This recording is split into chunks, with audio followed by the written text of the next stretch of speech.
Guys, Will here with W.T.F car reviews, and today we're going to be reviewing the 2024 Chevy Camaro 1LT. And a big thanks to Zach at Furman Chevy in Brandon, Florida for helping make this review possible.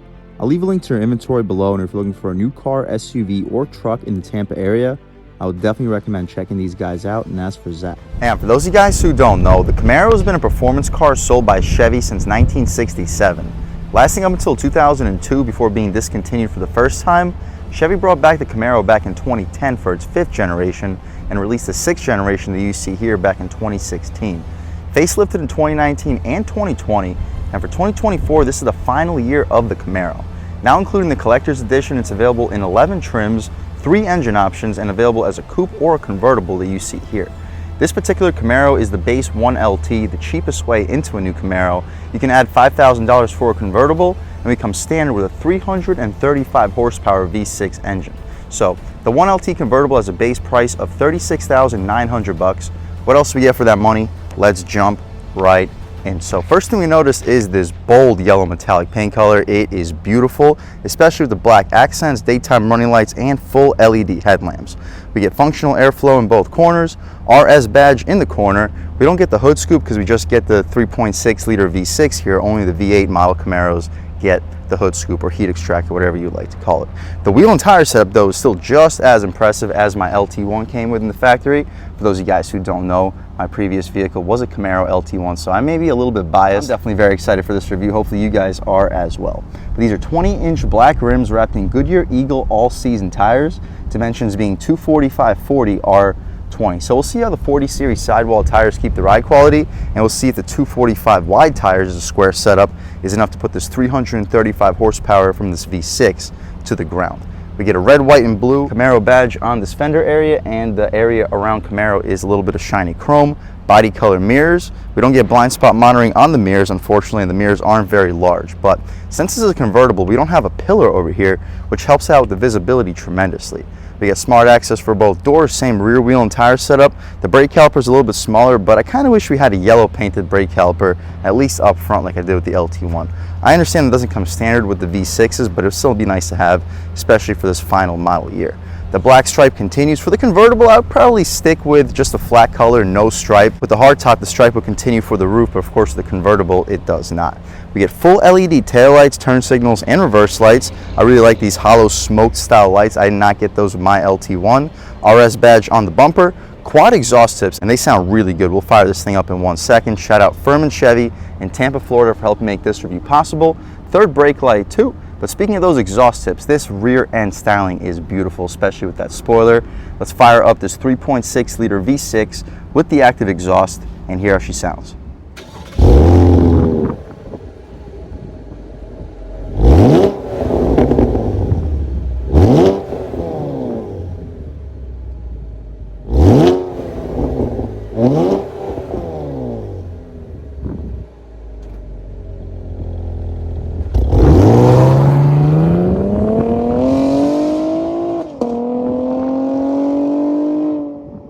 Alright guys, that was the sound of the 3.6 liter V6 sold by Chevy for the 2024 Camaro 1LT.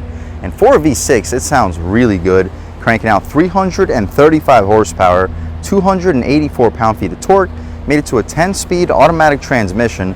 You can expect this performance car to get to 60 in the low 5-second range, making it a no-joke performer, especially for the price point. We get 2 sets of strut tower braces connected from the strut towers all the way to the chassis to help the handling quite a bit, as well as 2 additional ones in front of the radiator. Hopefully you can pick them up on camera. The handling on this car is really impressive. We know that if you guys have been following the channel from the beginning, especially with my 2021 Camaro that I used to have, the handling is fantastic. The performance in general is fantastic with this car.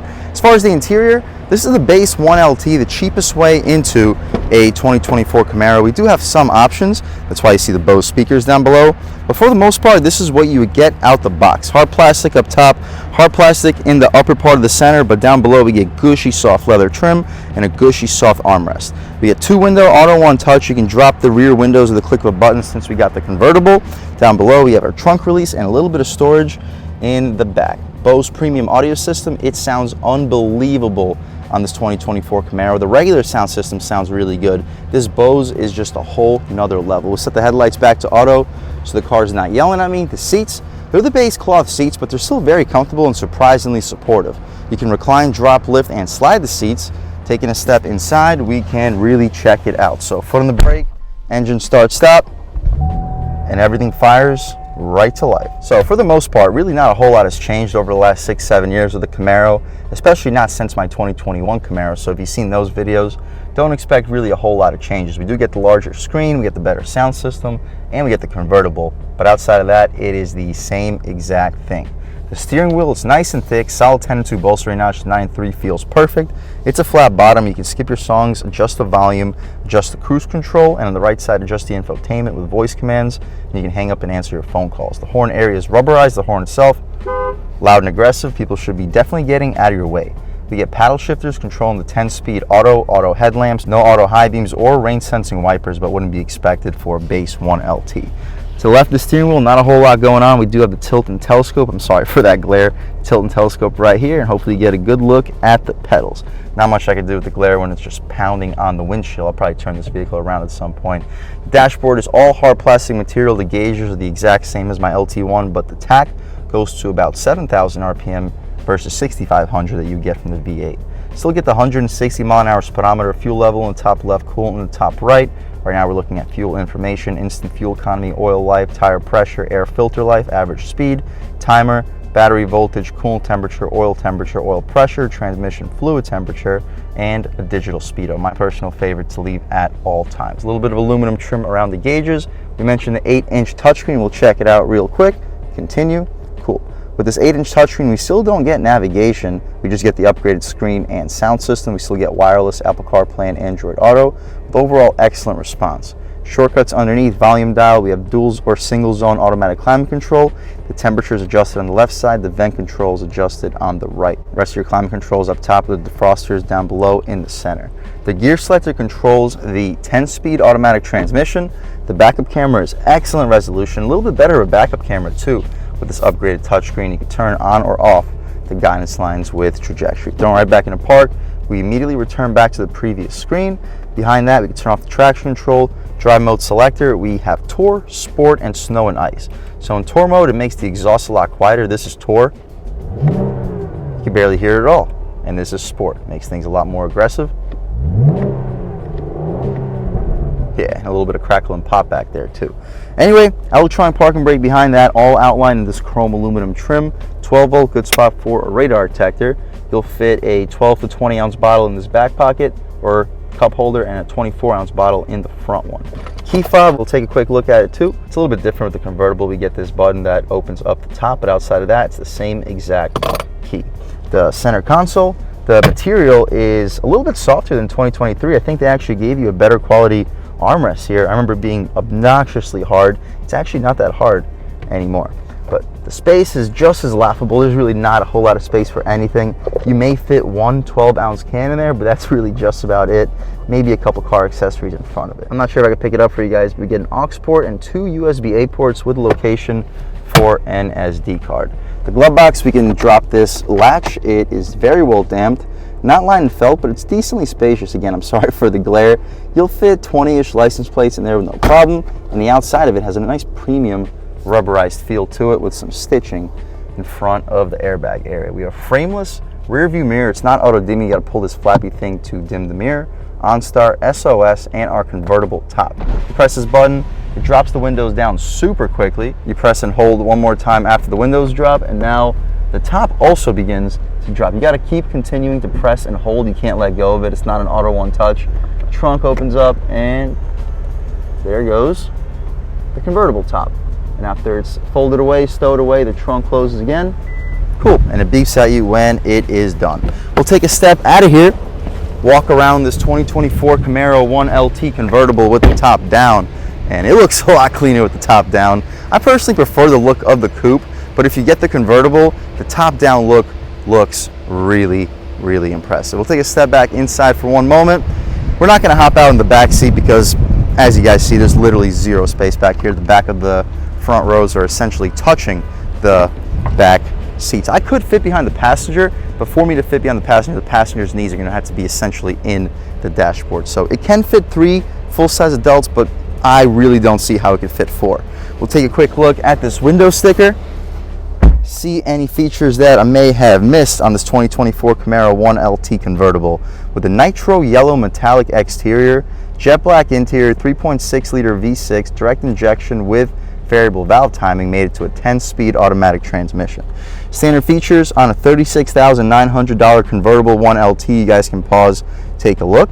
Options, we have quite a few. So $1,600 for the 10-speed, $1,000 for the dual mode exhaust, $900 for the tech package, which gives us a larger screen, voice recognition, Bluetooth audio streaming, wireless Apple CarPlay and Android Auto, in-vehicle apps, and personalization. We also get a premium Bose audio system in that package. $470 for the rally stripes, $395 for the nitro yellow metallic, $125 for the black wheel locks, $100 for these specific 20-inch trims. So $6,530 in total options totals us out after destination a $1,595 destination charge, a tick over $45,000. So we're getting up there for a 6-cylinder Camaro, 22 combined MPGs, 18 in the city, 29 on the highway. That's definitely better than what you would get from a V8. But price-wise, $45,000, you must really want the convertible, because for $45,000, that's approaching well into the LT1 territory, starting to approach into the 1SS territory. Anyway though, we'll check out this cargo space. My LT1 had just about no cargo space. The convertible has less than half of the cargo space. I don't know what you would fit back here. You'll fit maybe 2 backpacks, a carry-on suitcase, but other than that, don't expect to fit much in this convertible. We'll drop this trunk right down. I'm really liking those smoked taillights with this nitro yellow metallic paint. Hopefully you can hear those exhaust tips rumbling too. We'll walk around this 2024 Camaro 1LT convertible one more time. This is probably the coolest new paint color on these 2024 Camaros, especially with the black accents and the RS package. Do I wish we had a V8? For the sound, obviously, but even this 3.6 liter V6 makes a ton of power at 335 horsepower, 284 pound-feet of torque. And speaking of that, let's take this 2024 Camaro 1LT convertible out for a drive and see what it's got. All right guys, now we're just about seeing everything we need to see with the inside and outside of the 2024 final year Chevrolet Camaro 1LT. Let's take it out for a drive and see what it's got. My first impressions though, the brakes feel really good, although we don't get the Brembos. They don't feel quite as touchy as the Brembos, but you wouldn't expect that to be the case. They still feel more than good enough. Another thing I'm noticing, I'm not quite liking the fitment between the windows and this convertible top. Listen, you can hear quite a bit of ruttling around with the weather stripping here. I'm not quite sure if there just needs to be something tweaked before the customer picks this vehicle up, but as it sits right now, there is a weird little noise coming in every time the chassis vibrates because of the convertible top. Other than that, the ride quality here feels just as good, if not better, than my LT1. These 40 series sidewall tires probably help a little bit. My Camaro had 35 series sidewalls because I upgraded to summer performance setup. We'll try out an acceleration off the line right here. We're in sport mode, off the line, on the gas.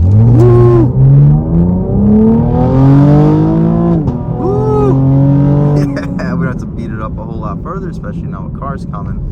This thing can pick up speed really well. Try out these manual shifts. Oh, brakes feel good, throwing it in faster than we should. Handling is unbelievable. Yeah, the mid-range won't blow you away, but once you cross about 4,500 RPM, this thing can move. All right, lean into it. We'll do like the first gear pull once we're situated on the gas.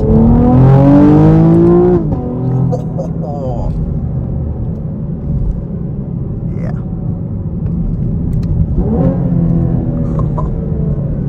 Throw it in, feels good.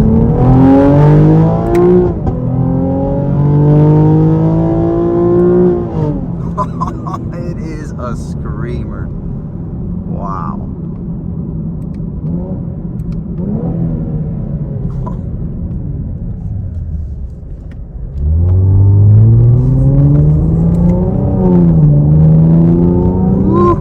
I wish the gears were a little bit shorter. I think I mentioned that in the 2023 review we made, but that still definitely applies because these gear ratios feel the exact same as the V8.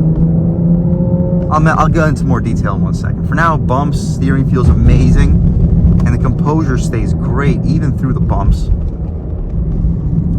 Throwing it in.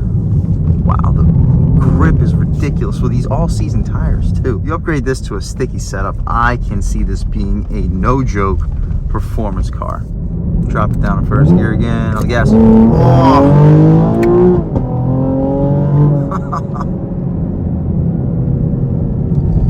It sounds really good. Let me know in the comment section what you guys think. I like the way it sounds.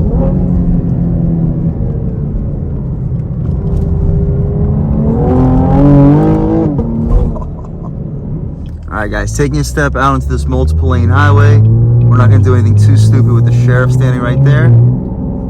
But just getting up to speed. Good low end. The mid-range you could kind of feel a small fall off, but nothing too drastic.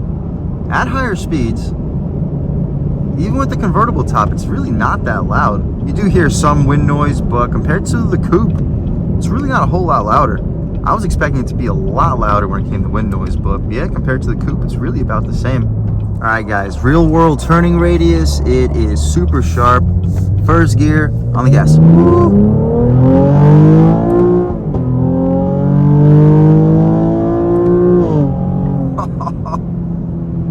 Yeah, guys, this thing is a blast. Overall, if you're looking for a performance car around the $30,000 price point, $36,000 if you're looking for the convertible. But let's forget about the convertible for a second. Let's just talk about this as a 1LT Camaro with about a $31,000 base price. At $31,000, the handling capability, the looks, and the acceleration performance is simply unmatched. I guess compared to an EcoBoost Mustang, it's similar when it comes to performance numbers, but as far as thrill and overall experience and sensation of acceleration, the EcoBoost just gives you globs of power right away and completely falls off its face after about 4,500 RPM. That's nice for actual numbers, like statistical racing, sure, I'll take that. But for actual driving, daily driving, I want to hear the engine wind out. I want to feel the vibrations of the 7,000 RPMs, and I want to hear a screaming engine up top that you just can't do with the competition, especially from Ford. If you're looking for the most thrilling vehicle, most thrilling performance car at the $30,000 price point, the Chevy Camaro 1LT simply can't be beat, especially with the V6 engine. With the convertible, we're pushing $36,000, $37,000. Very, very heavily into LT1 territory. After the options, we're pushing SS territory. So I wouldn't necessarily encourage you guys to option up a 1LT this heavily, but a base 1LT, I really don't think you're going to get a better performance bargain at the $30,000 price point. If that's what you're looking for, guys, I would definitely recommend checking out the 2024 Chevy Camaro 1LT. And a big thanks to Zach at Furman Chevy in Brandon, Florida for helping make this review possible. I'll leave a link to your inventory below, and if you're looking for a new car, SUV, or truck in the Tampa area, I would definitely recommend checking these guys out. And as for Zach, and huge thanks to all of you for watching. I had a great time making this video. If you're new to the channel, please subscribe. If you've already subscribed, thank you so much. You guys know the channel is just not possible without you, and I really appreciate the constant support. But again, if you haven't subscribed yet, please subscribe. Leave a like too, it really helps me out, the YouTube algorithm. That's how these videos get promoted to new people. Leave a comment, let me know what you like, let me know what you don't like. Leave a comment, let me know if there's any specific cars, SUVs, or trucks you want to see reviewed on this channel, and I'll definitely try getting those videos for you ASAP. But other than that, again, thank you guys so much for watching, and I hope all of you have a great day.